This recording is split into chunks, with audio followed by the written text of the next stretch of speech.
After almost 2 years of the vault being sealed, Hex at Alton Towers has finally reopened and then closed again. Briefly. A brand new ride coming to Alton Towers next year has had a huge update with loads of new signs and teasers made about it, and Hyperia has finally been put back on 2 trains, back to its normal operations. Let's just hope it doesn't roll back again. Either way, all that and more has happened this past week in theme parks.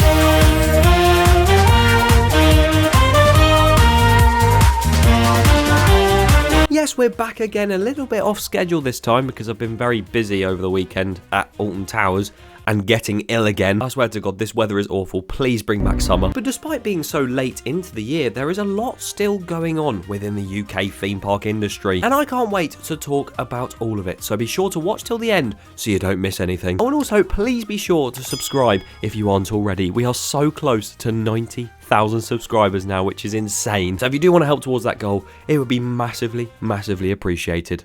So then, where do we begin with this episode? I mean, the last few have actually known where to start. We're back to square one, because I have no idea. I guess we could talk about some smaller things first, including the fact that Alton Towers now has some updated ride opening times over Scarefest. I think there's a few major coasters like Galactica and Smiler that are opening at 10:30 instead of 10 AM, and there's also some rides that are going to be opening at 11 AM instead. And as much as I don't really like the fact there's staggered opening times, because when has Towers ever had that? You do actually see a few major theme parks across Europe, such as Portaventura, that also do staggered openings, so I guess it's not unusual, but it's still not great. I just have my fingers crossed that they do get those rides open on those times, because often you would turn up at 10 AM when they're all supposed to open then, and none of them would be open. I have faith in you, Alton Towers. Another interesting thing is 2 trademarked names have gone down. Again, we saw the likes of Hyperia, Nemesis Reborn, Toxicator.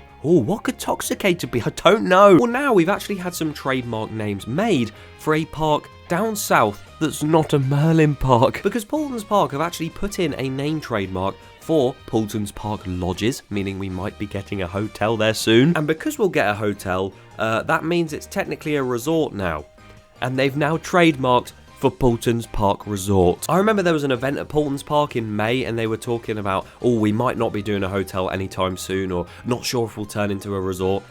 Well, that was clearly a lie, but I am super excited for the future of that park. And tell you what is super exciting for the future, well, the next couple weeks, I guess. The fact Hyperia at Thorpe Park is finally back on 2 trains. If you're unaware, not this past week, but the past week before, Hyperia rolled back on that Outer Bank element once again. This is the 2nd time it's happened now. 3rd time lucky, anyone? And in all fairness, when this first happened, it took quite a few days to get the ride even open again on 1 train, let alone 2. But this time, they actually had the ride open the day after it rolled back. That's insane. They might just be used to it now, but that is very efficient. Although I will say it has taken a little longer for it to get back to 2 train operation, and now that is back on Hyperia. Back for the sort of busiest time of the end of the season, I guess, which is good, because my God, the queue for it when it was on 1 train was like 4 hours again. But we love that. Thorpe Park, fair play. And guess what is also a sort of fair play moment? The fact Alton Towers have managed to reopen Hex, the Legend of the Towers. They said it was going to open in 2024, open its gates once again. The vault will be unsealed after what actually feels like 2 centuries. And they got it back open for the date they announced, and it was a really good ride actually. And I know there's a few reviews going around about the fact, oh, it's just the same thing, nothing's changed. Brother, they haven't slapped the word reborn on the end of it. That was not the intention of this refurbishment. We were told in the morning that 80 or 90% of the actual refurbishment was to do with the ride system and how that worked, and they just added extras and lighting and stuff because they wanted to. So anyone that went in expecting a whole new ride or was disappointed by it, it's basically the same thing, just with enhanced lighting. Hearing that music again and watching the pre-shows and seeing all those effects, I love having it back open. But as we've seen with a lot of new rides for 2024, it didn't last too long. Since Saturday evening, Hex has actually been closed, and it will be until tomorrow, unless you're watching this on the Tuesday or afterwards, in which it's already back open. So at least it has only been closed for Sunday, Monday, and then it should reopen on the Tuesday, as it says on our fellow... Oh god, I hate this maintenance page. Yeah, it says it on there. I reference this page way too much. But it is lovely to see the best Vekoma Madhouse ride open to the public again. Although before they said that it was opening on Tuesday again, I thought they were sealing the vault back up for another 2 centuries. But tell you what isn't open yet, and hasn't even been properly built yet. Project Ocean, also known as Ripsaw, Toxicator. I've made that joke way too many times, but I still love making it. The speculated new flat ride in Forbidden Valley, located where Funkenfly used to be or where Ripsaw used to be. And instead of having this ride where they've all been before, just sort of on the side of the pathway, they're actually building a massive tunnel of concrete over that pathway to build it up there and have it as a really cool sort of vantage point where you can see out both ways and have a really cool view of it from wherever you're standing in the pathway. I don't know. It looks really cool nonetheless. But there has been some huge updates regarding this ride. Because before Scarefest started, we had no inkling as to what the theme was going to be. We knew it might be called Toxicator because of the trademark name. Alton Towers hadn't even acknowledged that it was being built. And quite frankly, I would have loved to have seen a teaser for it. Well, we didn't have to wait long, because much like they did for Nemesis Reborn and even The Curse at Alton Manor, they have released a small teaser trailer for this ride, and it says altontowers.com/2025, and when you click on that link, it says to submit to the spin. And it does say that this is located in Forbidden Valley. I know spinning and the sort of like swirly toxic vibe does look very Smiler.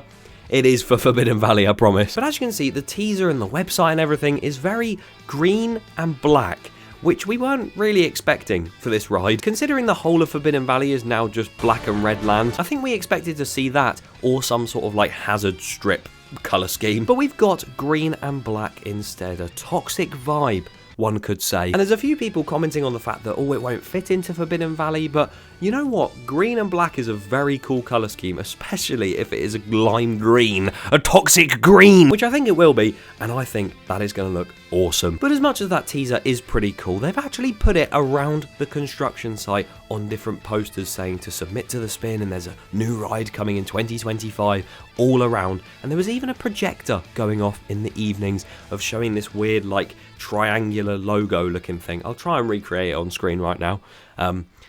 That's probably an awful job knowing me. And along with all that, there is also some noise and audio effects that play with it.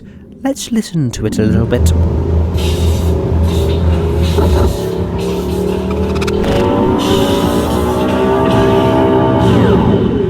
I don't know about you, but the end sound like a top spin. I really hope at some point over Scarefest we do see that ride system start going up on the top of that concrete tunnel, because work has definitely stopped or slowed down at the minute on that site. So I think the next step is the ride system, and then over winter they can do all of the theming and hopefully finish it for March. Surprisingly, there is so much going on in UK theme parks at the minute, and hopefully that continues. So if you want to stay up to date on the latest news and updates regarding theme parks in the UK, then be sure to subscribe to the channel, and also follow my new Facebook page because I'll be posting stuff there as well. And also you can have the chance to be in some of these videos eventually once I've set it up properly, so check that out. And yeah, subscribe.